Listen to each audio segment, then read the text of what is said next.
നമസ്കാരം. എല്ലാവർക്കും ടൂസ് അക്കാഡമിയുടെ കേട്ടറ്റ് മലയാളം ക്ലാസ്സിലേക്ക് സ്വാഗതം. അപ്പോൾ നിങ്ങളെല്ലാവരും കേട്ടറ്റിന് വേണ്ടി പ്രിപ്പയറായി കഴിഞ്ഞു എന്ന് വിചാരിക്കുന്നു. സിലബസ് മുഴുവൻ കവർ ചെയ്തുകൊണ്ടുള്ള ഒരു പഠനം നിങ്ങളത് തീർന്നിട്ടുണ്ടാവുമെന്ന് വിചാരിക്കുന്നു. ഇനി നമുക്ക് സിലബസ് ഫുൾ കവർ ചെയ്തുകൊണ്ടുള്ളൊരു പഠനത്തിനായിട്ടുള്ള സമയമില്ല. അപ്പോൾ ഇനി നമ്മൾ ചെയ്യേണ്ടത് പ്രധാനമായിട്ടുള്ള ടോപ്പിക്കുകൾ മാത്രം കവർ ചെയ്യുക, അതുപോലെ തന്നെ ക്വസ്റ്റ്യൻ പേപ്പർ വർക്കൗട്ട് ചെയ്യുക എന്നുള്ളതാണ്. അപ്പോൾ നിങ്ങൾ ഇതുവരെ പഠിച്ചിട്ടുള്ള ഭാഗങ്ങൾ നമുക്കൊരു ഒറ്റൊരു റാപ്പിഡ് റിവിഷൻ പോലെ നമുക്ക് ഈ ഒരു വീഡിയോയിലൂടെ കാണാം. അപ്പോൾ നമുക്ക് ക്ലാസ്സിലേക്ക് കിടക്കാം. പ്രധാനപ്പെട്ടിട്ടുള്ള ടോപ്പിക്സ് മാത്രമാണ് നമ്മൾ ഈ ഒരു റാപ്പിഡ് റിവിഷനിൽ ഉൾപ്പെടുത്തിയിട്ടുള്ളത്. അതും വ്യാകരണവുമായി ബന്ധപ്പെട്ടിട്ടുള്ള ടോപ്പിക്കുകൾ മാത്രം. ഓക്കെ, ഇതിൽ വ്യാകരണവുമായി ബന്ധപ്പെട്ടിട്ടുള്ള ടോപ്പിക്കുകൾ മാത്രമല്ല, പദശുദ്ധി, വാക്യശുദ്ധി, സാഹിത്യം ഒക്കെ നമുക്ക് പഠിക്കാനുള്ളതാണ്. അപ്പോൾ അതൊക്കെ നിങ്ങൾക്ക് വായിച്ചാൽ മനസ്സിലാകുന്ന, ഓർമ്മയിൽ നിൽക്കുന്ന കാര്യങ്ങളാണ്. നമുക്ക് കുറച്ചുകൂടി ഒരു ടഫ് ഏരിയ എന്ന് പറയുന്നത് വ്യാകരണവുമായി ബന്ധപ്പെട്ടിട്ടുള്ള കാര്യങ്ങളാണ്. അതിൻ്റെ നിയമങ്ങൾ നമുക്ക് അറിഞ്ഞാൽ മാത്രമാണ് ഉദാഹരണങ്ങൾ നമുക്ക് കറക്റ്റായിട്ട് ആൻസർ ചെയ്യാൻ പറ്റുള്ളൂ. ഓക്കെ, അപ്പോൾ നമ്മൾ അതിന് വേണ്ടിയിട്ടുള്ളൊരു ക്ലാസ് എന്ന നിലയിലാണ് നമ്മൾ ഈ ഒരു റാപ്പിഡ് റിവിഷൻ എടുക്കുന്നത്. അപ്പം നിങ്ങൾ പ്രത്യേകം ശ്രദ്ധിക്കുക, ഇത് വ്യാകരണം മാത്രം ഉദ്ദേശിച്ചു കൊണ്ടുള്ളൊരു റാപ്പിഡ് റിവിഷനാണ്. വ്യാകരണത്തിൻ്റെ മിക്ക പോർഷൻസും നിങ്ങൾക്ക് എടുത്തു തരുന്നുണ്ട്. ഓക്കെ, അപ്പോൾ നമ്മൾ ആദ്യം പഠിക്കാൻ പോകുന്നത് ശബ്ദവിഭാഗമാണ്. ശബ്ദവിഭാഗത്തെ രണ്ടായിട്ടാണ് തരംതിരിച്ചിട്ടുള്ളത്: വാചകം, ദ്യോതകം. വാചകത്തിനെ തന്നെ മൂന്നായിട്ട് തരംതിരിച്ചിരിക്കുന്നു: നാമം, കൃതി, ഭേദകം. അതുപോലെ തന്നെ ദ്യോതകത്തിനെ വീണ്ടും രണ്ടായിട്ട് തരംതിരിച്ചിരിക്കുന്നു: നിപാതം, അവ്യയം. ഓക്കെ, ഇതിന് കൂടെ തന്നെ വരുന്നതാണ് ഗതി, ഘടകം, വ്യാക്ഷേപകം, കേവലം തുടങ്ങിയവ. അപ്പോൾ എന്താണ് നാമം എന്ന് ഇനി ഞാൻ പറയേണ്ട ആവശ്യമില്ല, നിങ്ങൾ ഒത്തിരി പഠിച്ചതായിരിക്കും. നാമം എന്ന് പറഞ്ഞാൽ ഏതെങ്കിലും ഒരു വസ്തുവിൻ്റെയോ വ്യക്തിയുടെയോ പേരാണ്. കൃതി എന്ന് പറഞ്ഞാൽ ക്രിയയാണ്. ക്രിയയുടെ മറ്റൊരു പേരാണ് കൃതി എന്ന് പറയുന്നത്. അപ്പോൾ ക്രിയ എന്ന് പറയുന്നത് നമ്മൾ ചെയ്യുന്ന പ്രവൃത്തിയാണ് കൃതി എന്ന് പറയുന്നത്.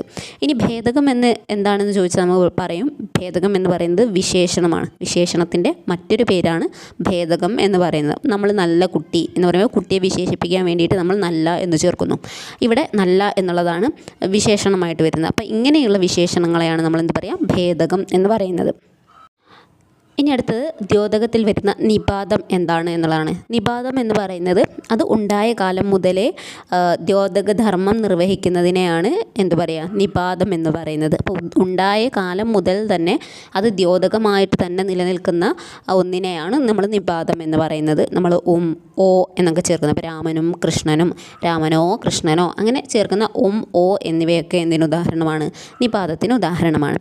അടുത്തത് അവ്യയം. അവ്യയം എന്ന് പറയുന്നത് ആദ്യകാലത്ത് വാചകങ്ങളും പിന്നീട് കാലക്രമേണ അതെന്തായി മാറി, അതിൻ്റെ അക്ഷരമോ പ്രത്യയമോ ഒക്കെ ലോപിച്ചിട്ട് എന്തായിട്ട് മാറിയതാണ്, ദ്യോതകമായിട്ട് മാറിയതാണ്. ഓക്കെ, അപ്പോൾ ആദ്യകാലത്ത് വാചക ശബ്ദവും പിന്നീട് അതിൻ്റെ അക്ഷരമോ പ്രത്യയമോ ഒക്കെ ലോപിച്ച് ദ്യോതകങ്ങളായി മാറിയവയാണ് അവ്യയം എന്ന് പറയുന്നത്. നമ്മൾ കൊണ്ട്, പറ്റി, നിന്ന്, ഊടെ, തൊട്ട്, മുതൽ അങ്ങനെയൊക്കെ പറയുന്നില്ലേ. പൊപ്പ് തൊട്ട് കർപ്പൂരം വരെ, അവളെ കുറിച്ച് പാടി അമ്മയോടൊപ്പം പോയി. അപ്പോൾ ഇവിടെ തൊട്ട്, കുറിച്ച്, ഒപ്പം എന്നൊക്കെ പറയുന്ന ഇതിനെയാണ് നമ്മൾ എന്ത് പറയുക, അവ്യയം എന്ന് പറയുന്നത്. അടുത്തത് നമ്മൾ പറയുന്നത് ഗതിയാണ്. ഗതി എന്ന് പറയുന്നത് നാമങ്ങളോടോ അല്ലെങ്കിൽ വിഭക്തി പ്രത്യയങ്ങൾ ചേർന്നിട്ടുള്ള നാമങ്ങളോടോ ചേർന്നുകൊണ്ട് അവയുടെ അർത്ഥത്തെ പരിഷ്കരിച്ച് മറ്റ് പദങ്ങളോട് അവയെ കൂട്ടിച്ചേർക്കുന്ന ദ്യോതകങ്ങളാണ് ഗതി എന്ന് പറയുന്നത്. ക്ലിയർ ആയെന്ന് വിചാരിക്കുന്നു. ഒരു നാമത്തിനോടോ അല്ലെങ്കിൽ ഒരു വിഭക്തി പ്രത്യയം ചേർന്നിട്ടുള്ള നാമത്തിനോടോ ചേർന്ന് നിന്നുകൊണ്ട് അതിൻ്റെ അർത്ഥത്തെ പരിഷ്കരിച്ച് മറ്റ് പദങ്ങളോട് അവയെ കൂട്ടിച്ചേർക്കുന്ന ദ്യോതകമാണ് ഗതി എന്ന് പറയുന്നത്. നമ്മൾ നേരത്തെ പറഞ്ഞിട്ടുണ്ടായിരുന്നു അവ്യയത്തിൽ എന്ത്, കൊണ്ട്, പറ്റി, കുറിച്ച്, തൊട്ട്, വരെ, മുതൽ ഇതൊക്കെ പറഞ്ഞിട്ടുണ്ടായിരുന്നു അല്ലേ. അപ്പോൾ ഇത് തന്നെയാണ് എന്ത്, ഗതി എന്ന് പറയുന്നത്. അപ്പോൾ അവളെ കൊണ്ട് ഞാൻ തോറ്റു, പേന കൊണ്ട് ഞാൻ എഴുതി, മരത്തിൽ നിന്ന് വീണു. അപ്പോൾ ഇവിടെ കൊണ്ട്, നിന്ന്, അമ്മയുടെ കൂടെ പോയി, കൂടെ, ഇങ്ങനെയുള്ള കാര്യങ്ങളാണ് എന്ത് പറയുന്നത്, ഗതി എന്ന് പറയുന്നത്. ഓക്കെ, ഇനി ഘടകം എന്ന് പറയുന്നത് ഒരു വാക്യങ്ങളെയോ പദങ്ങളെയോ കൂട്ടിച്ചേർക്കുന്നതാണ് എന്ത്, ഘടകം എന്ന് പറയുന്നത്. ഓക്കെ, വാക്യങ്ങളെയോ പദങ്ങളെയോ കൂട്ടിച്ചേർക്കുന്നതിനെയാണ് ഘടകം എന്ന് പറയുന്നത്. നമ്മൾ നിപാതം പറഞ്ഞിട്ടുണ്ടായിരുന്നു അല്ലേ, ഓ എന്ന് പറഞ്ഞിട്ടുണ്ടായിരുന്നു. അപ്പോൾ ഇത് തന്നെയാണ് എന്ത്, ഘടകം എന്ന് പറയുന്നത്. അപ്പോൾ ആമയും മുയലും, ആമയോ മുയലോ, രാവണൻ എന്ന രാക്ഷസൻ. അപ്പോൾ ഇവിടെ എന്നാ വന്നു. അതുപോലെ തന്നെ മഴ പെയ്തു എങ്കിലും ഉഷ്ണം ശമിച്ചിട്ടില്ല, എങ്കിലും എന്ന് വന്നു. ഓക്കെ, അപ്പോൾ ഓ എന്ന, എങ്കിലും ഇങ്ങനെയുള്ളതാണ് എന്ത്, ഘടകം എന്ന് പറയുന്നത്. ഇനി വ്യാക്ഷേപം നോക്കാം. വികാരങ്ങളെ വെളിപ്പെടുത്തുകയോ വാക്യാർത്ഥത്തെ പൂർണ്ണമായി ബോധിപ്പിക്കുകയോ ചെയ്യുന്ന ദ്യോതക ശബ്ദമാണ് വ്യാക്ഷേപകം എന്ന് പറയുന്നത്. നമ്മൾ വികാരങ്ങൾ നമ്മുടെ ഉള്ളിലുള്ള ഇപ്പോൾ ഭയത്തിനെ നമ്മൾ എങ്ങനെയാണ് വാക്കിലൂടെ പറയുക, എനിക്ക് ഭയപ്പെടുന്നു എന്നതിന് പകരം നമ്മുടെ ഉള്ളിലുള്ള ഭയം പുറത്ത് വരുന്നത് എങ്ങനെയാണ്, നമ്മൾ അയ്യോ എന്ന് പറയുമ്പോൾ നമുക്കൊരു ഭയം ഉണ്ട് എന്ന് നമുക്ക് മനസ്സിലാക്കാം. അതുപോലെ തന്നെ നമ്മളൊരു നിസ്സഹായത വെളിപ്പെടുത്തുന്ന ഒരു ശബ്ദം ഏതാണ്, കഷ്ടം, പാവം എന്നൊക്കെ പറയുന്നത് എന്താണ്, അതൊരു ഉള്ളിലുള്ള നിസ്സഹായത അല്ലെങ്കിൽ വിഷമം പുറത്ത് വരുന്നതാണ്. അപ്പോൾ അങ്ങനെയുള്ള ശബ്ദങ്ങളെയാണ് എന്ത് പറയുക, വ്യാക്ഷേപകം എന്ന് പറയുന്നത്. പ്രത്യേകം ശ്രദ്ധിക്കുക. ഇത് നിങ്ങൾക്ക് കണ്ടെത്താൻ നമ്മൾ ആശ്ചര്യചിഹ്നം ഉണ്ടല്ലോ, നമ്മുടെ ഉദാഹരണത്തിൻ്റെ കൂടെ ആശ്ചര്യചിഹ്നം ഉണ്ടെങ്കിൽ അതെന്തായിരിക്കും, വ്യാക്ഷേപമായിരിക്കും. അപ്പോൾ ആശ്ചര്യചിഹ്നം എപ്പോഴാണ് ഇടുക, നമ്മളുടെ ഉള്ളിലുള്ള വികാരം നമ്മൾ എഴുതുന്ന ആ വാക്കുകളിലാണ് നമ്മൾ ആശ്ചര്യചിഹ്നം എഴുതുക അല്ലേ. അയ്യോ, കഷ്ടം, ശിവ ശിവ, ഉവ് എന്നൊക്കെ പറയുമ്പോൾ അതൊക്കെ എന്താണ്, വ്യാക്ഷേപകത്തിന് ഉദാഹരണമാണ്. ഇനി കേവലം. ഈ മൂന്ന് നേരത്തെ നമ്മൾ പറഞ്ഞ ഗതി, ഘടകം, വ്യാക്ഷേപകം, ഇതിലൊന്നും ഉൾപ്പെടാത്ത ചില ദ്യോതക ശബ്ദങ്ങളുണ്ട്. അതിനെയാണ് എന്ത് പറയുക, കേവലം എന്ന് പറയുന്നത്. അപ്പോൾ നേരത്തെ നമ്മൾ പറഞ്ഞിട്ടുണ്ട് ഓ എന്നുള്ളത് എന്താണ്, ഒരു നിപാതമാണ് എന്ന് പറഞ്ഞിട്ടുണ്ടായിരുന്നു. പക്ഷെ ചില സമയത്ത് ഓ എന്നുള്ളത് എന്തുമാകാം, ചോദ്യ രൂപത്തിലുള്ള ഓ എന്നും ആകാം. ഓക്കെ, നീ വന്നുവോ അല്ലെങ്കിൽ അവൻ പോയോ എന്ന് പറയുമ്പോൾ അവിടെയും ഓ എന്നുള്ളതാണ്. അപ്പോൾ അത് എന്താണ്, ചോദ്യത്തിൻ്റെ രൂപത്തിൽ വരുന്ന ഓ ആണെങ്കിൽ അത് കേവലമാണ്. പിന്നെ ഒന്ന് പറയുന്നത് ഏ എന്നുള്ള ശബ്ദമാണ്. ഇപ്പോൾ രാമനെ രാവണനെ കൊല്ലു എന്ന് പറഞ്ഞു, ഭീമനെ കീചകനെ കൊല്ലു. അപ്പോൾ അവിടെ വരുന്ന ഏ എന്നുള്ള ശബ്ദം, ഇതും എന്തിന് ഉദാഹരണമാണ്, കേവലത്തിന് ഉദാഹരണമാണ്. ഓക്കെ, അപ്പോൾ നമ്മുടെ ശബ്ദവിഭാഗം കഴിഞ്ഞു. ശബ്ദവിഭാഗത്തിൽ നമ്മളിപ്പോൾ ഡീറ്റെയിൽ ആയിട്ട് പറഞ്ഞിട്ടുള്ളത് ഏത് മാത്രമാണ്, ദ്യോതകത്തിൻ്റെ കാര്യം മാത്രമാണ് നമ്മൾ ഡീറ്റെയിൽ ആയിട്ട് പറഞ്ഞിട്ടുള്ളത്. ഇനി വാചകം നമ്മൾ പറയണം, നാമം, കൃതി, ഭേദകം, ഇത് മൂന്നും പറയാനുണ്ട്. നമുക്കൊന്ന് നോക്കാം. ഇനി നമ്മൾ നാമം എന്താണ് എന്ന് നേരത്തെ പറഞ്ഞിട്ടുണ്ടായിരുന്നു. അപ്പോൾ ഈ നാമത്തിനെ തന്നെ പ്രധാനമായിട്ടും മൂന്നായിട്ടാണ് ആദ്യം തിരിക്കുന്നത്: ദ്രവ്യനാമം, ഗുണനാമം, ക്രിയാനാമം. അപ്പോൾ ദ്രവ്യനാമം എന്ന് പറയുമ്പോൾ പേരിൽ നിന്ന് തന്നെ നമുക്കിട്ട് ഒരു ദ്രവ്യത്തിൻ്റെ, ദ്രവ്യം എന്ന് ഇവിടെ ഉദ്ദേശിക്കുന്നത് ഒരു വസ്തുവോ അല്ലെങ്കിൽ ഒരു വ്യക്തിയോ ആകാം. ഇപ്പോൾ യമുന, കൽക്കത്ത, സുനിൽ, മരം, അങ്ങനെയൊക്കെ പറയുന്നത് എന്താണ്, ദ്രവ്യനാമമാണ്. ഇനി ഗുണനാമം. ഗുണം എന്ന് പറയുമ്പോൾ നമുക്കറിയാം ഒരു സ്വഭാവമാണല്ലോ. അപ്പോൾ ഗുണത്തെ സൂചിപ്പിക്കുന്ന നാമമാണ് എന്ത്, ഗുണനാമം എന്ന് പറയുന്നത്. മിടുക്ക്, സാമർത്ഥ്യം, വെളുപ്പ്, സൗന്ദര്യം, കള്ളം, ഇതൊക്കെ എന്താണ്, ഗുണനാമമാണ്. അടുത്ത ക്രിയാനാമം. ക്രിയാനാമം പറഞ്ഞാൽ ക്രിയയിൽ നിന്നുണ്ടാകുന്ന നാമമാണ് ക്രിയാനാമം.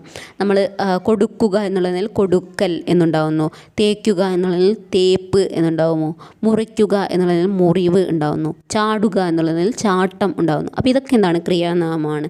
ഇനി നമ്മളിവിടെ പ്രധാനമായിട്ടും പറയുന്നത് സംജ്ഞാനാമം, സാമാന്യനാമം, സർവ്വനാമം, മേയനാമം. ഈ വിഭാഗത്തിൽ നിന്നാണ് കൂടുതലായിട്ട് ചോദ്യങ്ങൾ വന്നു കണ്ടിട്ടുള്ളത്. ഓക്കെ, അപ്പോൾ അതുകൊണ്ടാണ് അതിവിടെ കൊടുത്തിട്ടുള്ളത്. അപ്പോൾ എന്താണ് സംജ്ഞാനാമം എന്ന് നോക്കാം. ഒരു സ്വരൂപത്തോടു കൂടിയ, അതായത് വ്യവസ്ഥാപിതമായിട്ടുള്ളൊരു സ്വരൂപത്തോടു കൂടിയ ഒന്നിനെ പ്രത്യേകം എടുത്തു പറയുന്നതാണ് എന്ത്, സംജ്ഞാനാമം എന്ന് പറയുന്നത്. ഇപ്പോൾ ഒരു കാര്യത്തിന് ഇങ്ങനെ മനസ്സിലാക്കുക, ഒരു കാര്യത്തിന്, ഒരു വ്യക്തിയോ അല്ലെങ്കിൽ ഒരു വസ്തുവോ അതിനെ പ്രത്യേകമായിട്ട് എടുത്തു പറയുകയാണെങ്കിൽ അതാണ് എന്ത്, സംജ്ഞാനാമം എന്ന് പറയുന്നത്. ഇപ്പോൾ രാമൻ, കൃഷ്ണൻ, മുംബൈ, അതുപോലെ തന്നെ മാവ്, പ്ലാവ്, ഈട്ടി, തേക്ക്, അങ്ങനെയൊക്കെ പ്രത്യേകമായിട്ട് എടുത്തു പറയുന്നതാണ് സംജ്ഞാനാമം എന്ന് പറയുന്നത്. അപ്പോൾ സാമാന്യനാമം എന്തായിരിക്കും, പൊതുവായിട്ട് പറയുന്നത്. അതായത് ഇപ്പോൾ നമ്മൾ ഓരോ കാര്യത്തിനും, ഇപ്പോൾ മുംബൈ എന്ന് പറഞ്ഞു അല്ലേ, മുംബൈ ഒരു സ്ഥലമാണ്. അപ്പോൾ നമ്മളതിനെ സ്ഥലങ്ങൾ എന്ന് പറയുകയാണെങ്കിൽ അതെന്താണ്, സാമാന്യനാമമാണ്. ഓക്കെ, മനസ്സിലായി നിൽക്കും. ആ സ്ഥലങ്ങളിൽ തന്നെ മുംബൈ എന്ന് എടുത്തു പറയുകയാണെങ്കിൽ അത് സംജ്ഞാനാമമായിട്ട് വരും. അപ്പോൾ ഇവിടെ കൊടുത്തിട്ടുള്ള ഉദാഹരണം നോക്കാം നമുക്ക്. നമ്മൾ പറയുകയാണ് പർവ്വതങ്ങൾ. പർവ്വതം എന്നുള്ളത് പൊതുവായിട്ടാണ് നമ്മൾ പറയുന്നത് അല്ലേ. പർവ്വതം തന്നെ ഒത്തിരി പർവ്വത നിരകളുണ്ട്. നമ്മൾ ജോഗ്രഫി ഒക്കെ പഠിക്കുന്ന ആൾക്കാരാണെങ്കിൽ നിങ്ങൾക്ക് മനസ്സിലാവും അല്ലേ. എവറസ്റ്റ്, അതുപോലെ തന്നെ നമ്മളെ ആരവല്ലി, പിന്നെ കാരക്കോറം, ട്രാൻസ് ഹിമാലയം, ഇതൊക്കെ എന്താണ്, ഒക്കെ വേറെ വേറെ ആയിട്ടുള്ള പർവ്വതങ്ങളുടെ പേരുകളാണ് അല്ലേ. നമുക്കതിൽ നിന്ന് വ്യത്യസ്തമായിട്ട് തിരിച്ചറിയാൻ പറ്റുന്നതിനെയാണ് സംജ്ഞാനാമം പറയുക. പൊതുവായിട്ട് പറയുകയാണെങ്കിൽ അത് സാമാന്യനാമമാണ്. ഇനി നദികൾ എന്ന് പറയുമ്പോൾ ഒത്തിരി നദികളുണ്ട്. ഏത് നദിയാണെന്ന് നമ്മളോട് പറഞ്ഞിട്ടില്ല. അപ്പോൾ എല്ലാ നദികളെയും കൂട്ടി നദികൾ എന്ന് പറയുകയാണെങ്കിൽ അത് സാമാന്യനാമമാണ്. നേരെ മറിച്ച് അതിൽ നിന്ന് നമുക്ക് പറയുകയാണ് കൃഷ്ണ, അല്ലെങ്കിൽ ഗോദാവരി, അല്ലെങ്കിൽ സിന്ധു, അല്ലെങ്കിൽ ബ്രഹ്മപുത്ര, അങ്ങനെ എടുത്തു പറയുകയാണെങ്കിൽ അതെന്താണ്, സംജ്ഞാനാമമായിരിക്കും. സമുദ്രങ്ങൾ, ഇതും അതുപോലെ തന്നെ ഒത്തിരി സമുദ്രങ്ങളുണ്ടല്ലേ, പസഫിക്, അന്റാർട്ടിക്, ആർട്ടിക്, അങ്ങനെ ഒത്തിരി സമുദ്രങ്ങളുണ്ട്. അപ്പോൾ സമുദ്രങ്ങളുടെ പേര് എടുത്ത് പറയുകയാണെങ്കിൽ അത് സംജ്ഞാനാമം, സാമാന്യ അല്ലെങ്കിൽ സാമാന്യനാമം. ഓക്കെ, ക്ലിയർ ആയി എന്ന് വിചാരിക്കുന്നു. അടുത്തത് മേയനാമം. ഒറ്റയായോ കൂട്ടമായോ എടുത്തു പറയാൻ പറ്റാത്ത നാമമാണെന്ത്? മേയനാമം എന്ന് പറയുന്നത്. ഓക്കെ, അപ്പോൾ അതായത് നമുക്ക് അത് എന്താണ് ജാതി, അതിൻ്റെ ജാതി ഏതാണ്, അതിൻ്റെ വർഗ്ഗം ഏതാണ്, അതിൻ്റെ മതം ഏതാണ് എന്നൊന്നും നമുക്ക് മനസ്സിലാക്കാൻ പറ്റില്ല. പിന്നെ നമുക്കതിനെ അളക്കാൻ കഴിയില്ല. അങ്ങനെയുള്ളതിനെയാണ് മേയനാമം എന്ന് പറയുക. വെയിൽ, മഴ, കാറ്റ്, ആകാശം, മണ്ണ്, അതായത് പ്രകൃതിയിലുള്ള എല്ലാ സാധനങ്ങളും എന്താണ്? മേയനാമമാണ്. പ്രകൃതിപരമായിട്ടുള്ള കാര്യങ്ങൾ കേട്ടോ. അടുത്തത് സർവ്വനാമം. സർവ്വനാമം എന്ന് പറയുന്നതാണ് നമ്മൾ പഠിക്കുന്നതാണ്. നാമത്തിന് പകരം വയ്ക്കുന്നതാണ് എന്ത്? സർവ്വനാമം എന്ന് പറയുന്നത്. ഇപ്പം ഞാൻ എന്നെക്കുറിച്ച് പറയുകയാണ്. അപ്പോൾ എൻ്റെ പേര് ഇതാണ്. എൻ്റെ പേര് ഒരു പേര്, ഞാൻ എൻ്റെ പേര് ഷീല എന്നാണ്. എൻ്റെ പേര് ഷീല എന്നാണ്. ഷീല ഇവിടെ പഠിക്കുന്നു. ഷീല ഇതാണ് ചെയ്യുന്നത്. ഷീല അത് ചെയ്യുന്നു. ഷീലയ്ക്ക് ഇത്ര മക്കളുണ്ട്. ഷീലയ്ക്ക് ഇത്ര വിദ്യാഭ്യാസമുണ്ട്. അപ്പം ഷീല ഷീല ഷീല എന്ന് പറയുന്നതിന് പകരം ഞാൻ എന്തുപയോഗിക്കും? ഞാൻ, എന്നെ, എൻ്റെ എന്ന് ഉപയോഗിക്കില്ലേ? അങ്ങനെ നമ്മൾ പറയുന്നതിനെയാണ് എന്ത് പറയുക? സർവ്വനാമം എന്ന് പറയുന്നത്. ഈ സർവ്വനാമങ്ങൾ തന്നെ 3 തരത്തിലുണ്ട്. ഉത്തമ പുരുഷനും, മധ്യമ പുരുഷനും, പ്രഥമ പുരുഷനും. അപ്പം എന്താണ് ഉത്തമ പുരുഷൻ? ഞാൻ എന്നെ തന്നെ, അതായത് പറയുന്ന ആളിനെ തന്നെ സൂചിപ്പിക്കുന്നതാണ് എന്ത്? ഉത്തമ പുരുഷൻ എന്ന് പറയുന്നത്. അപ്പോൾ അവിടെ ഞാൻ, ഞങ്ങൾ, എങ്ങൾ, എൻ്റെ എന്നൊക്കെ ഉപയോഗിക്കുന്നത് എന്താണ്? ഉത്തമ പുരുഷനാണ്. അപ്പം മധ്യമ പുരുഷനോ? ഞാൻ പറയുന്നത് കേൾക്കുന്നത് ആരാണ്? നിങ്ങളാണ്. അപ്പോൾ ഇവിടെ ആരാണ്? ശ്രോതാവാണ് എന്ത്? മധ്യമ പുരുഷൻ എന്ന് പറയുന്നത്. അതായത് നീ, നിങ്ങൾ, താൻ, താങ്കൾ എന്നൊക്കെ പറയുന്നത് മധ്യമ പുരുഷനാണ്. ഇനി പ്രഥമ പുരുഷൻ എന്ന് പറയുമ്പോൾ വക്താവും ശ്രോതാവും കൂടി ആരെക്കുറിച്ചാണോ പറയുന്നത് അയാളെ സൂചിപ്പിക്കുന്നതാണ് എന്ത്? പ്രഥമ പുരുഷൻ എന്ന് പറയുന്നത്. അവൻ, അവൾ, അത്, അവർ, ആ, ഇവൻ, ഇവൾ, ഇത്, ഇവർ, ഈ, യവൻ, അവൾ, ഇത്, എവർ, എന്നൊക്കെ പറയുന്നത് എന്താണ്? പ്രഥമ പുരുഷനാണ്. അപ്പോൾ അതിൽ നമുക്ക് കൺഫ്യൂഷൻ വരിക. ഉത്തമനും പ്രഥമനും ആണ് നമുക്ക് കൺഫ്യൂഷൻ വരിക. ഇതായിരിക്കും ചോദിക്കുക. ഓക്കെ, അപ്പോൾ എന്തുകൊണ്ടാണ് അങ്ങനെ ചോദിക്കാൻ? നമ്മൾ പ്രഥമം എന്ന് പറയുമ്പോൾ ആദ്യത്തേത് എന്നുള്ള അർത്ഥത്തിലാണ് നമ്മൾ എടുക്കല്ലേ. അപ്പോൾ ഇന്ത്യയുടെ പ്രഥമ പ്രധാനമന്ത്രി ആര് എന്ന് ചോദിച്ചാൽ നമ്മൾ ജവഹർലാൽ നെഹ്റുവിനെ പറയും അല്ലേ? കാരണം ആദ്യത്തെ എന്നുള്ള അർത്ഥത്തിലാണ് നമ്മൾ ആ ചോദ്യം ചോദിക്കുന്നത്. പക്ഷേ ഇവിടെ പ്രഥമം എന്ന് പറയുന്നതിന് ആ അർത്ഥമല്ല. ഓക്കെ, ഇപ്പോൾ ഇവിടെ ആദ്യത്തെ ആൾ എന്നുള്ള രീതിയിൽ ഉപയോഗിക്കുന്നത് ഏതാണ്? ഉത്തമനാണ്, ഉത്തമ പുരുഷനാണ് ഉപയോഗിക്കുന്നത്. ഓക്കെ, അത് കൃത്യമായിട്ട് മനസ്സിലാക്കി വെക്കുക. പിന്നെ മറ്റൊരു എളുപ്പവഴിയാണെങ്കിൽ പ്രഥമ പുരുഷൻ എന്ന് പറയുമ്പോൾ എപ്പോഴും എന്തിലാണ് തുടങ്ങുക? ഒന്നുകിൽ ആയിൽ, അല്ലെങ്കിൽ ഈയിൽ, അല്ലെങ്കിൽ എ. ആ, ഈ, എ, ഈ 3 അക്ഷരങ്ങളിൽ മാത്രമാണ് എന്ത് തുടങ്ങുള്ളൂ? പ്രഥമ പുരുഷൻ തുടങ്ങുള്ളൂ. ഓക്കെ, ക്ലിയർ ആയി എന്ന് വിചാരിക്കുന്നു. അപ്പോൾ ഇനി നമ്മൾ പറയുന്നത് കൃതി അല്ലെങ്കിൽ ക്രിയയാണ്. അപ്പോൾ എന്താണ് ക്രിയ എന്ന് നമ്മൾ പറഞ്ഞിട്ടുണ്ടായിരുന്നു? ഒരാൾ ചെയ്യുന്ന പ്രവൃത്തി, ആ പ്രവൃത്തിയെയാണ് നമ്മൾ ക്രിയ എന്ന് പറയുന്നത്. അപ്പോൾ ഈ പ്രവൃത്തികൾ തന്നെ പല രീതിയിലുണ്ട്, നമുക്ക് നോക്കാം കേട്ടോ. അപ്പോൾ അതിൽ ആദ്യത്തെ സെറ്റ് എന്ന് പറയുന്നത് സകർമ്മകം, അകർമ്മകം എന്നുള്ളതാണ്. അപ്പോൾ പേരിൽ നിന്ന് സകർമ്മകം, സ എന്ന് പറഞ്ഞാൽ കൂടിയത് എന്നുള്ളത്. അപ്പോൾ കർമ്മത്തോട് കൂടിയത്, അതായത് കർമ്മമുള്ളതിനെയാണ് സകർമ്മക ക്രിയ എന്ന് പറയുന്നത്. കർമ്മമില്ലാത്ത ക്രിയ അപ്പോൾ അകർമ്മക ക്രിയ എന്ന് പറയാം. അപ്പോൾ എങ്ങനെയാണ് ഒരു ക്രിയയിൽ കർമ്മമുണ്ടോ അല്ലെങ്കിൽ ഇല്ലയോ എന്ന് നമുക്ക് മനസ്സിലാക്കാൻ കഴിയാം? അപ്പം ഞാനൊരു ഉദാഹരണം പറയാം. കൊല്ലുന്നു, കൊല്ലുന്നു എന്ന് പറഞ്ഞാൽ ഇപ്പോൾ ഇവിടെ പ്രവൃത്തി മാത്രമേ ഉള്ളൂല്ലോ. എങ്ങനെയാണിത് സകർമ്മമാണോ അകർമ്മകമാണോ എന്ന് കണ്ടെത്തേണ്ടത് എന്ന് സംശയമുള്ളവർ ഒരു ചോദ്യം ചോദിക്കുക. ഏതിനോട്? നമുക്ക് തന്നിട്ടുള്ള ഉദാഹരണത്തിനോട് ഒരു ചോദ്യം ചോദിക്കുക. എന്താണ്? ആരെ അല്ലെങ്കിൽ എന്തിനെ എന്ന് ചോദ്യം ചോദിക്കുക. അപ്പോൾ കൊല്ലുന്നു എന്ന് പറയാം. ആരെ കൊല്ലുന്നു അല്ലെങ്കിൽ എന്തിനെ കൊല്ലുന്നു എന്ന് ചോദിക്കുമ്പോൾ അതിനൊരു ഉത്തരം കിട്ടുന്നുണ്ടെങ്കിൽ അതാണ് സകർമ്മകം. ഓക്കെ, കൊല്ലുന്നു, ആരെ കൊല്ലുന്നു എന്ന് പറയാം. എന്താണ്? ആരെ കൊല്ലുന്നു എന്ന് ചോദിക്കുമ്പോൾ അവനെ കൊല്ലുന്നു, അല്ലെങ്കിൽ അവളെ കൊല്ലുന്നു, അല്ലെങ്കിൽ ദാമുവിനെ കൊല്ലുന്നു, അല്ലെങ്കിൽ രേവതിയെ കൊല്ലുന്നു. അപ്പം നമുക്കൊരു ഉത്തരമുണ്ട് അല്ലേ?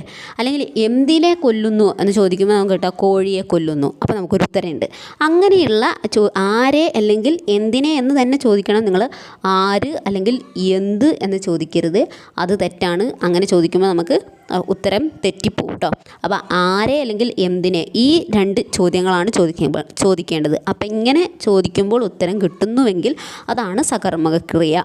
ഇനി അകർമ്മക പറഞ്ഞാൽ അപ്പോൾ കർമ്മമില്ല, നടക്കുന്നു. ആരെ നടക്കുന്നു എന്ന് നമ്മൾ ചോദിക്കുമോ? ഇല്ല, ആര് നടക്കുന്നു എന്ന് ചോദിക്കുക. അപ്പോൾ ആര് അല്ലെങ്കിൽ എന്ത് എന്നല്ല ഇവിടെ ചോദിക്കേണ്ടത്, ആരെ എന്നാണ് ചോദിക്കേണ്ടത്. ആരെ നടക്കുന്നു അല്ലെങ്കിൽ എന്തിനെ നടക്കുന്നു അങ്ങനെ നമ്മൾ ചോദിക്കില്ല. അപ്പോൾ നമുക്കൊരു ഉത്തരം കിട്ടുന്നില്ല. അപ്പോൾ അതാണ് അകർമ്മക ക്രിയ. ഓക്കെ, അടുത്തത് നമ്മൾ പറയുന്നത് കേവലം പ്രയോജകം. എന്താണ് കേവലം എന്ന് പറഞ്ഞാൽ നമ്മൾ മറ്റൊരാളുടെ പരപ്രേരണ ഇല്ലാതെ നമ്മൾ സ്വന്തം ഇഷ്ടത്തിനൊരു കാര്യം ചെയ്യുകയാണെങ്കിൽ അതാണ് കേവലക്രിയ. ഓക്കെ, പഠിക്കുന്നു, എടുക്കുന്നു, അടിക്കുന്നു, ഓടുന്നു. അപ്പോൾ ഞാൻ എടുക്കുകയാണ്. എന്താണ് എടുക്കുന്നത്? ഞാൻ ക്ലാസ് എടുക്കുകയാണ്. ഞാൻ ആരുടെയും പരപ്രേരണ ഇല്ലാതെ നിങ്ങൾക്ക് ക്ലാസ് എടുത്തു തരാണ്. അപ്പോൾ എടുക്കുന്നു. അങ്ങനെ ഞാൻ മറ്റൊരാളുടെ പരപ്രേരണ ഇല്ലാതെ, നിർബന്ധം ഇല്ലാതെ നമ്മൾ സ്വന്തം ഇഷ്ടത്തിനൊരു കാര്യം ചെയ്യുകയാണെങ്കിൽ അത് കേവലക്രിയയും, പിന്നെ മറ്റൊരാളുടെ നിർബന്ധത്തിന് വഴങ്ങിയിട്ട് മറ്റൊരാളുടെ പ്രേരണയോടുകൂടി നമ്മൾ ഒരു പ്രവൃത്തി ചെയ്യുകയാണെങ്കിൽ അതിനെ പ്രയോജകക്രിയ എന്ന് പറയുന്നു. അപ്പോൾ പഠിപ്പിക്കുന്നു, എടുപ്പിക്കുന്നു, അടിപ്പിക്കുന്നു, ഓടിക്കുന്നു, ചാടിക്കുന്നു, വായിപ്പിക്കുന്നു, ഇതൊക്കെ എന്താണ്? പ്രയോജകക്രിയയാണ്. അപ്പോൾ ഇവിടെ പ്രയോജകക്രിയയിൽ നിങ്ങൾ ശ്രദ്ധിക്കുക, പ്രയോജകക്രിയയിൽ എന്തുണ്ടായിരിക്കും? ഈ, പി, ടു അങ്ങനെയുള്ള വാക്കുകളുണ്ടാവും അല്ലേ. അപ്പം ഞാൻ പഠിക്കുന്നു എന്ന് പറയുമ്പം അതെന്താണ്? ആ പഠിക്കുന്നു എന്ന് മാത്രമേ ഉള്ളൂ. പഠിപ്പിക്കുന്നു എന്ന് പറയുമ്പോൾ അതിൽ വേറൊരു പി എന്നുള്ളൊരു ശബ്ദം കൂടി ചേർന്നു അല്ലേ. പഠിപ്പിക്കുന്നു, എടുപ്പിക്കുന്നു, ഓടിക്കുന്നു, ചാടിക്കുന്നു, വായിപ്പിക്കുന്നു എന്നൊക്കെ വന്നു അല്ലേ. അപ്പോൾ അങ്ങനെയുള്ളതാണ് പ്രയോജകക്രിയ എന്ന് പറയുന്നത്. ഇനി നമുക്ക് പറയാനുള്ളത് കാരിതക്രിയ, അകാരിതക്രിയ. ഓക്കെ, അപ്പോൾ അതിൽ കാരിതവും അകാരിതവും മനസ്സിലാണെങ്കിൽ നമുക്ക് കേവലവും പ്രയോജകവും മനസ്സിലാകണം. ഓക്കെ, ഇവിടെ കാരിതവും അകാരിതവും നമ്മൾ നിശ്ചയിക്കുന്നത് കേവലക്രിയയുടെ അടിസ്ഥാനത്തിലാണ്. അപ്പോൾ കേവലക്രിയയിൽ ചേർന്ന് വരുന്ന ക്രിയയാണ് കാരിതക്രിയ എന്ന് പറയുന്നത്. അപ്പോൾ നമുക്ക് എന്താണ് കേവലം എന്നൊന്നുകൂടി പറയാം. അപ്പോൾ എന്താണ് കേവലം? നേരത്തെ പറഞ്ഞിട്ടുണ്ടായിരുന്നു, നമ്മൾ മറ്റൊരാളുടെ പ്രേരണ ഇല്ലാതെ സ്വന്തം ഇഷ്ടപ്രകാരം ചെയ്യുന്നതിനെയാണ് കേവലക്രിയ എന്ന് പറഞ്ഞു. അപ്പോൾ അതിൽ നമ്മൾ കുറച്ച് ഉദാഹരണങ്ങൾ പറഞ്ഞിട്ടുണ്ടായിരുന്നല്ലേ. പഠിക്കുന്നു, എടുക്കുന്നു, അടിക്കുന്നു, ഓടുന്നു, ചാടുന്നു, പിടിക്കുന്നു, വായിക്കുന്നു, നടക്കുന്നു എന്നൊക്കെ പറഞ്ഞിട്ടുണ്ടായിരുന്നു അല്ലേ. അപ്പോൾ ഇതിൽ നോക്കൂ നിങ്ങൾ, ചില വാക്കുകളിൽ അല്ലെങ്കിൽ ചില ക്രിയകളിൽ എന്തില്ല? ക്ക് എന്നുള്ള അക്ഷരമില്ല. പഠിക്കുന്നു, എടുക്കുന്നു, അടിക്കുന്നു, പിടിക്കുന്നു, വായിക്കുന്നു, നടക്കുന്നു, ഇതിലൊക്കെ എന്തുണ്ട്? ക്ക് എന്നുള്ള അക്ഷരമുണ്ട്. അപ്പം അങ്ങനെയുള്ള ക്ക് എന്നുള്ള അക്ഷരങ്ങളുള്ളതിനെയാണ് എന്ത് പറയുക? കാരിതക്രിയ എന്ന് പറയുന്നത്. ഇനി ഇങ്ങനെ കേവലക്രിയയിൽ ക്ക് ഇല്ലാത്ത പദങ്ങളുണ്ട് അല്ലെങ്കിൽ ക്രിയകളുണ്ട്. നമ്മൾ ഓടുന്നു, ചാടുന്നു, അത് ഞാൻ എൻ്റെ സ്വന്തം ഇഷ്ടപ്രകാരമാണ് ചെയ്യുന്നത്. പക്ഷെ അതിലെന്തില്ല? ക്ക് എന്നുള്ള അക്ഷരമില്ല. ഓടുന്നു, ചാടുന്നു, പാടുന്നു, പോവുന്നു എന്നൊക്കെ പറയുമ്പോൾ അതിലെന്തില്ല? ക്ക് എന്നുള്ള അക്ഷരമില്ല. അപ്പം ക്ക് എന്ന അക്ഷരം ഇല്ലാത്തതിനെയാണ് എന്ത് പറയുക? അകാരിതക്രിയ എന്ന് പറയുന്നത്. ഇനി നമുക്ക് ഇതിൽ പറയാനുള്ളത് മുറ്റുവിന, പറ്റുവിന. അപ്പോൾ എന്താണ് മുറ്റുവിന? അർത്ഥം പൂർത്തിയായി സ്വതന്ത്രമായി നിൽക്കുന്ന ക്രിയയാണ് മുറ്റുവിന എന്ന് പറയുന്നത്. ഇപ്പോൾ കൊന്നു എന്ന് പറയുമ്പോൾ അതിൻ്റെ അർത്ഥം പൂർണ്ണമാണ്. കൊല്ലുന്നു എന്ന് പറഞ്ഞാലും അർത്ഥം പൂർണ്ണമാണ്. നേരെ മറിച്ച് നമ്മൾ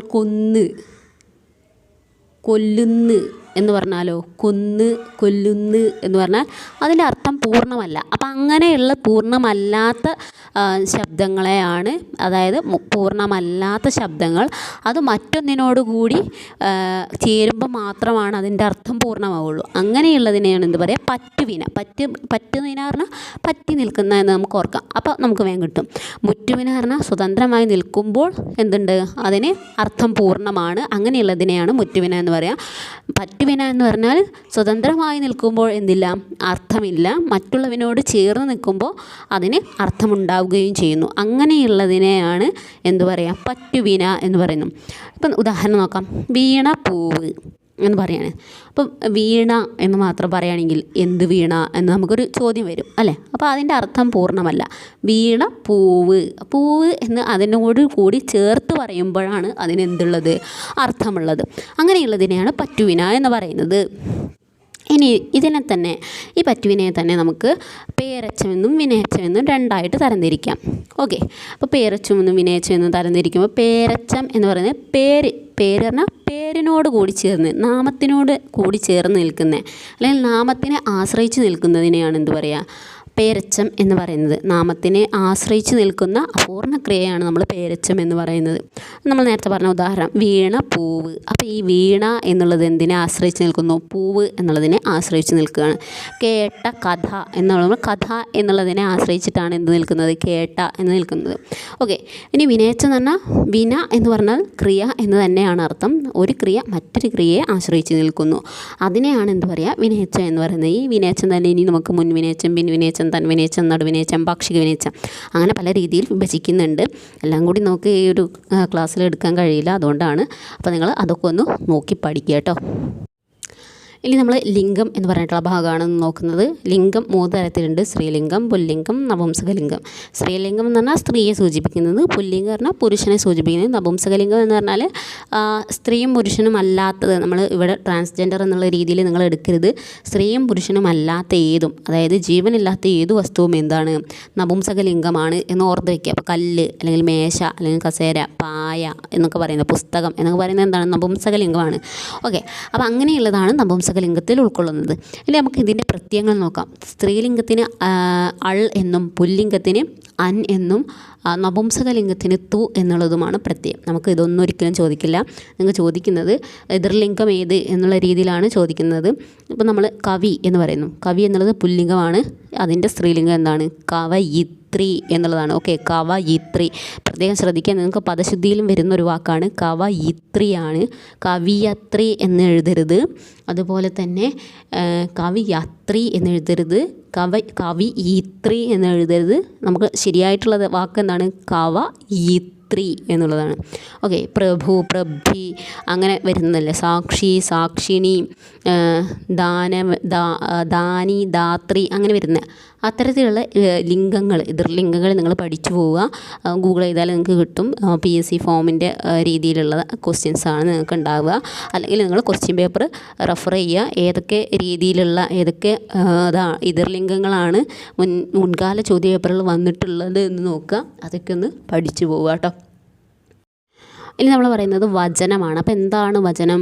വസ്തുവിൻ്റെ ആധിക്യത്തെ സൂചിപ്പിക്കുന്നതാണ് വചനം എന്ന് പറയുന്നത്. അതായത് എത്ര എണ്ണം ഉണ്ട് എന്നുള്ളത്. അപ്പം നമുക്ക് മലയാളത്തിൽ ഏകവചനം, ബഹുവചനം എന്നീ 2 രീതിയിലാണുള്ളത്. ഏകവചനം എന്ന് പറഞ്ഞാൽ ഒന്ന് മാത്രമേ ഉള്ളത്, ഒന്നിനെ കുറിക്കുന്നത്. ബഹുവചനം എന്ന് പറഞ്ഞാൽ ഒന്നിൽ കൂടുതലുള്ളത്. അപ്പോൾ ഈ ബഹുവചനത്തിന് തന്നെ 3ആയിട്ട് തരംതിരിക്കുന്നുണ്ട്: സലിംഗം, അലിംഗം, പൂജകം. ഇനി സലിംഗത്തിൻ്റെ പ്രത്യയം എന്ന് പറയുന്നത് മാർ, കൾ എന്നിവയാണ്. അലിംഗത്തിൻ്റെ അർ എന്നുള്ളതാണ്. പൂജകത്തിൻ്റെത് അർ, മാർ, കൾ എന്നിവയാണ്. ഇനി ഇതൊക്കെ എന്താണെന്ന് നോക്കാം. സലിംഗം എന്ന് പറഞ്ഞാൽ ലിംഗത്തോട് കൂടിയത്. സ എന്ന് പറഞ്ഞാൽ കൂടിയത് എന്നാണ് അർത്ഥം. നിങ്ങൾ അത് പ്രത്യേകം ശ്രദ്ധിക്കട്ടോ. സ എന്ന് പറഞ്ഞാൽ കൂടിയത്. ഇപ്പോൾ സന്തോഷം എന്ന് പറഞ്ഞാൽ സന്തോഷത്തോട് കൂടിയത്. സ്നേഹം എന്ന് പറഞ്ഞാൽ സ്നേഹത്തോട് കൂടിയത്. അതേപോലെ സലിംഗം എന്ന് പറഞ്ഞാൽ ലിംഗത്തോട് കൂടിയത്. നമുക്കത് ഉദാഹരണം കേൾക്കുമ്പോൾ അതിലേത് ലിംഗമാണ് ഉള്ളത് എന്ന് തിരിച്ചറിയാൻ കഴിയും. ഇപ്പം നമ്മൾ ബാലന്മാർ എന്ന് പറയുന്നത്, അപ്പോൾ അതിൽ അൻ എന്നുള്ള പ്രത്യയമുണ്ട് അല്ലേ. അൻ എന്നുള്ളത് ഏതിൻ്റെ പ്രത്യയമാണ്? പുല്ലിംഗ പ്രത്യയമാണ്. അപ്പോൾ അതിലുള്ളത് അതെന്താണ്?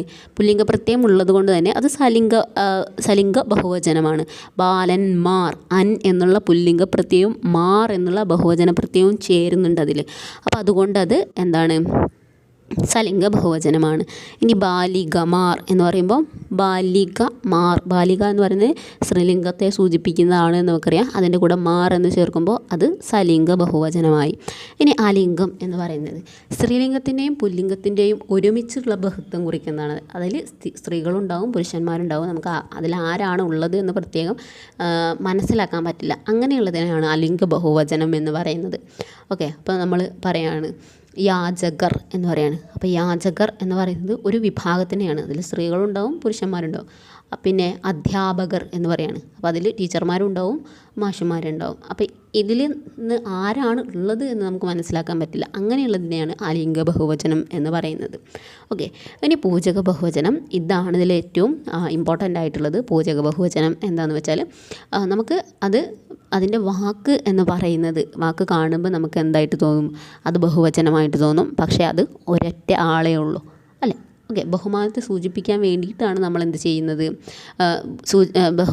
സൂചകമായിട്ട് ഏകവചനാർത്ഥത്തിൽ ബഹുവചനം പ്രയോഗിക്കുന്നതാണ് പൂജക ബഹുവചനം. അതാണ് അതിൻ്റെ നിർവചനം. അപ്പോൾ നമുക്ക് അത് പഠിക്കേണ്ട. ഈ പൂജക ബഹുവചനത്തിൽ ഉൾക്കൊള്ളുന്നത് ആരൊക്കെയാണ്, അല്ലെങ്കിൽ ഉദാഹരണങ്ങൾ ഏതൊക്കെയാണെന്ന് നോക്കി വയ്ക്കുക. സ്വാമികൾ. സ്വാമികൾ എന്ന് പറയുന്നത് നമ്മൾ ഒത്തിരി സ്വാമിമാരെയാണോ സ്വാമികൾ എന്ന് പറയുന്നത്? അല്ല, നമ്മൾ ആ സ്വാമിയോടുള്ള ബഹുമാനാർത്ഥം ആണ് അയാളെ സ്വാമികൾ എന്ന് പറയുന്നത്. അതൊരൊറ്റ ആളേ ഉള്ളൂ. അപ്പോൾ നമ്മൾ പ്രസംഗിക്കുമ്പോൾ പറയില്ലേ അവർകൾ എന്ന് പറയില്ലേ. അവർകൾ എന്ന് പറഞ്ഞാൽ അതിൽ ഒത്തിരി പേരുണ്ട് എന്നാണ് അർത്ഥം. ഇല്ല, ഒരാളേ ഉള്ളൂ. അപ്പോൾ നമുക്ക് അയാളോടുള്ള ബഹുമാനത്തെ സൂചിപ്പിക്കാൻ വേണ്ടിയിട്ട് നമ്മൾ അയാളെ അവർകൾ എന്ന് വിളിക്കുന്നു. തിരുവടികൾ, തമ്പ്രാക്കൾ, വാദ്യർ, വൈദ്യർ, ജ്യോത്സ്യർ, ആചാര്യർ, അങ്ങനെയുള്ള കാര്യങ്ങളൊക്കെ ഒത്തിരി ഉദാഹരണങ്ങളുണ്ട്. അതൊക്കെ ഒന്ന് പഠിച്ചു പോവുക കേട്ടോ. നിങ്ങൾ ക്വസ്റ്റ്യൻ പേപ്പർ നന്നായിട്ട് വർക്കൗട്ട് ചെയ്യുക. അതാണ് ക്വാളിഫൈ ചെയ്യാനുള്ള ഒരു ടിപ്പ് എന്ന് പറയുന്നത്. അതാണ് അത്തരത്തിലുള്ള ക്വസ്റ്റ്യൻ പേപ്പർ നമ്മൾ പഠിച്ച കാര്യങ്ങൾ നമ്മളൊന്ന് ചെയ്തു നോക്കുമ്പോഴാണ് നമ്മൾ പഠിച്ച കാര്യങ്ങൾ നമുക്ക് ഓർമ്മയുണ്ടോ എന്ന് അറിയുള്ളൂ. അല്ലാതെ നമ്മൾ ഒത്തിരി പഠിച്ചിട്ട് ഞാനെല്ലാം പഠിച്ചതാണ് എന്നിട്ട് എനിക്ക് ക്വാളിഫൈ ചെയ്യാൻ കഴിഞ്ഞിട്ടില്ല എന്ന് പറയുമ്പോൾ അതിൻ്റെ ഒരു കാരണം എന്ന് പറഞ്ഞാൽ നമ്മൾ അതിൻ്റെ ക്വസ്റ്റ്യൻ പേപ്പറുകൾ ചോദ്യങ്ങൾ എങ്ങനെയാണ് വരുന്നത് എന്നതിനെക്കുറിച്ച് നമുക്കൊരു ധാരണയില്ല. നമ്മൾ പഠിച്ചത് ഏത് രീതിയിൽ അപ്ലൈ ചെയ്യണമെന്ന് നമുക്കറിയില്ല. അതായിരിക്കും. ഓക്കെ, അപ്പം അങ്ങനെയൊരു അത് ഉണ്ടാവാതെ ഇരിക്കാൻ വേണ്ടിയിട്ട് നിങ്ങൾ ഇതുവരെ പഠിച്ച ഭാഗങ്ങളൊക്കെ വന്നിട്ടുള്ള മുൻകാല ക്വസ്റ്റ്യൻ പേപ്പറുകളൊന്ന് വർക്കൗട്ട് ചെയ്ത് നോക്കുക. ഓക്കെ, ഇനി നമ്മൾ പറയുന്നത് തദ്ധിതമാണ്. അപ്പോൾ എന്താണ് തദ്ധിതം? ഒരു നാമത്തിൽ നിന്നോ വിശേഷണത്തിൽ നിന്നോ ഉണ്ടാകുന്ന നാമമാണ് തദ്ധിതം എന്ന് പറയുന്നത്. ഓക്കെ, അപ്പോൾ നമ്മൾ പുതിയ എന്നുള്ളൊരു വിശേഷണത്തിൽ നിന്ന് എന്തുണ്ടാകുന്നു? പുതുമ എന്നുള്ളൊരു നാമം ഉണ്ടാകുന്നു. കാട്ടാളൻ എന്നുള്ളൊരു നാമത്തിൽ നിന്ന് കാട്ടാളത്തം എന്നൊരു നാമം ഉണ്ടാകുന്നു. ഓക്കെ, അപ്പോൾ അങ്ങനെ ഒരു നാമത്തിൽ നിന്നോ അല്ലെങ്കിൽ ഒരു വിശേഷണത്തിൽ നിന്നോ വീണ്ടും നാമം ഉണ്ടാവുകയാണെങ്കിൽ അതിനെയാണ് നമ്മൾ തദ്ധിതം എന്ന് പറയുന്നത്. അത് 4 രീതിയിലുണ്ട്: തന്മാത്ര തദ്ധിതം, തദ്ധിതം, നാമനിർമ്മായി തദ്ധിതം, പൂരണി തദ്ധിതം. ഇനി ഓരോന്നും എന്താണെന്ന് നോക്കാം. തന്മാത്ര തദ്ധിതം എന്ന് പറഞ്ഞാൽ അനേകം ഗുണങ്ങളുള്ള ഒന്നിൻ്റെ ഒരു ഗുണം മാത്രം എടുത്ത് കാണിക്കുന്നതാണ് തന്മാത്ര തദ്ധിതം എന്ന് പറയുന്നത്. അപ്പോൾ അതിൻ്റെ പ്രത്യേകം ഓർത്ത് വയ്ക്കുക. തം, തരം, തനം, മ എന്നതിൽ അവസാനിക്കുന്നതൊക്കെ എന്തായിരിക്കും? തന്മാത്ര തദ്ധിതമായിരിക്കും. വിഡ്ഢിത്തം, അടിമത്തം, ഭോഷത്വം, കാട്ടാളത്തം, കള്ളത്തരം, പുതുമ, നന്മ, വെണ്മ, ഉണ്മ, അങ്ങനെയുള്ള കാര്യങ്ങളൊക്കെ എന്താണ്? തന്മാത്ര തദ്ധിതത്തിന് ഉദാഹരണമാണ്. ഇനി തദ്വത്തദ്ധിതം എന്ന് പറയുന്നത് അവിടെ ഉള്ളത്, അവിടെ നിന്നും വരുന്നത്, അല്ലെങ്കിൽ അവിടെ ജനിച്ചത്, അതിലുള്ളത് എന്നൊക്കെ പറയുകയാണെങ്കിൽ ആ അർത്ഥത്തിൽ ഉപയോഗിക്കുന്നതാണ് തദ്വത്തദ്ധിതം എന്ന് പറയുന്നത്. അതിൻ്റെ പ്രത്യേകം അൻ എന്നുള്ളതാണ്. അപ്പോൾ അവിടെ നിന്നും വരുന്നത് എന്നർത്ഥത്തിൽ നമ്മൾ പറയുകയാണെങ്കിൽ എന്താണ്? വടക്കൻ. അപ്പോൾ വടക്ക് നിന്ന് വരുന്ന ആളാണ് വടക്കൻ. തെക്ക് നിന്ന് വരുന്ന ആളാണ് തെക്കൻ എന്ന് പറയുന്നത്. ഇനി അതുള്ളത് എന്ന് പറഞ്ഞാൽ തടിയുള്ള ആളെ നമ്മളെന്ത് പറയും? തടിയൻ എന്ന് പറയില്ലേ.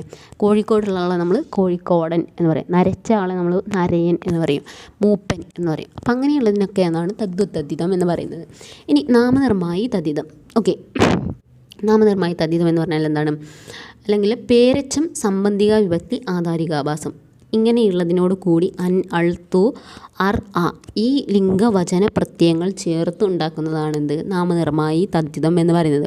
കണ്ടവൻ, കണ്ടവൾ, കണ്ടത്, കണ്ടവർ, കണ്ടവ, കേട്ടവൻ, കേട്ടവൾ, കേട്ടത്, കേട്ടവർ, കേട്ടവ, എൻ്റേവൾ, എൻ്റേവൻ, എൻ്റേത്, എൻ്റേവർ, എൻ്റേവ, ഈ അങ്ങനെയുള്ള അതാണ് നാമനിർമ്മായി തദ്ധിതത്തിന് ഉദാഹരണം. ഓക്കെ, അപ്പോൾ നിങ്ങൾ പ്രത്യയങ്ങളാണ് ഇതിൽ പഠിക്കേണ്ടത്. പ്രത്യയങ്ങൾ ചേർന്ന് വരുന്നത് ഏത് തദ്ധിതമാണ് എന്ന് നോക്കുക. ഈ പൂരണി തദ്ധിതം, ഇതിലേറ്റവും എളുപ്പമുള്ളത് പൂരണി തദ്ധിതമാണ്. സംഖ്യാനാമങ്ങളെ പൂരിപ്പിച്ച് നാമങ്ങൾ ഉണ്ടാക്കുന്ന തദ്ധിതമാണ് എന്ത്?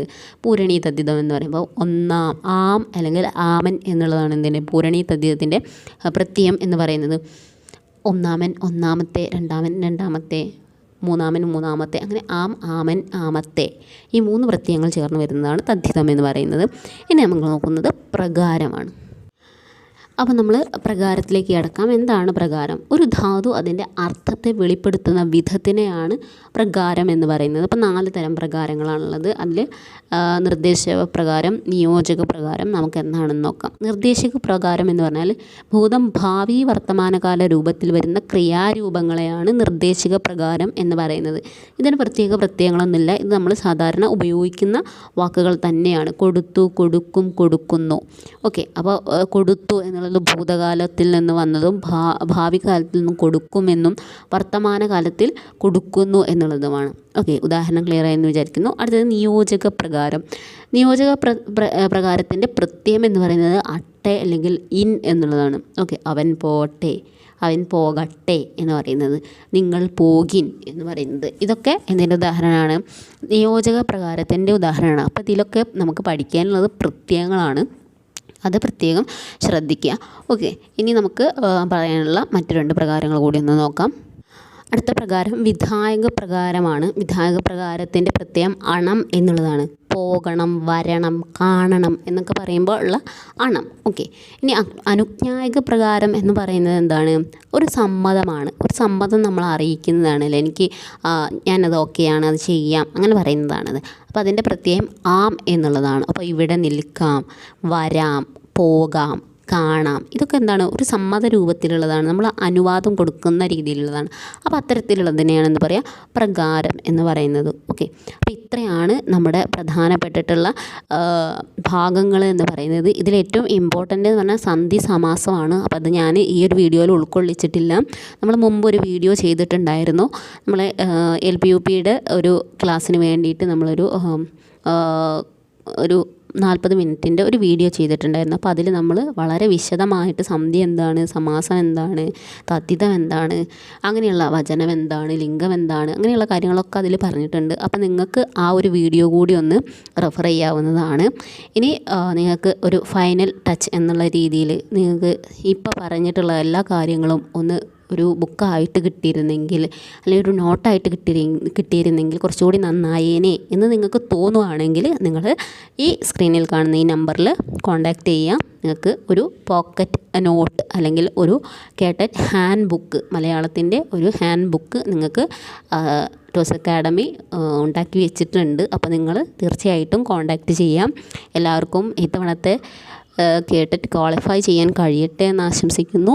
നന്നായിട്ട് പഠിക്കുക. എല്ലാവരും ഇത്തവണത്തെ കേട്ടിട്ടിൽ തന്നെ ക്വാളിഫൈ ചെയ്യുക. അടുത്ത LP-UPക്ക് വേണ്ടിയിട്ട് തയ്യാറെടുക്കുക.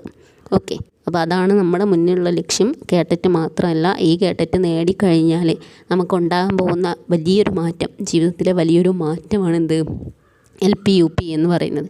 അപ്പോൾ ഒരു ഗവൺമെൻറ് ജോലി എല്ലാവരും ആഗ്രഹിക്കുന്ന ഒന്നാണ്, ഒരു ഗവൺമെൻറ് ജോലി എന്ന് പറയുന്നത്. അപ്പോൾ നമ്മളെ ആ ഒരു ജോലിയിലേക്ക് എത്തിക്കുന്നതിന് വേണ്ടിയിട്ടുള്ള ആദ്യത്തെ പടിയാണ് എന്ത്, ഈ കേട്ടറ്റ് എന്ന് പറയുന്നത്. നിങ്ങൾക്ക് ഇതിൽ പഠിച്ച ഒരു കാര്യങ്ങളും നിങ്ങൾക്ക് ഒരു നഷ്ടമായി തോന്നില്ല. കാരണം നിങ്ങൾക്ക് ഇത് ക്വാളിഫൈ ചെയ്ത് കഴിഞ്ഞാൽ ഇതുവരെ പഠിച്ച എല്ലാ കാര്യങ്ങളും LP-UPക്ക് വീണ്ടും നിങ്ങൾക്കൊരു റിവിഷൻ പോലെ മാത്രം ചെയ്താൽ മതിയാകും. ഓക്കെ, അപ്പോൾ എല്ലാവർക്കും ഓൾ ദി ബെസ്റ്റ്. നന്നായിട്ട് എക്സാം എഴുതാൻ കഴിയട്ടെ എന്ന് ആശംസിക്കുന്നു. എല്ലാവരും പാസ്സാവട്ടെ എന്ന് ആശംസിക്കുന്നു. Thank you. വീണ്ടും മറ്റൊരു വീഡിയോയിൽ കാണാം.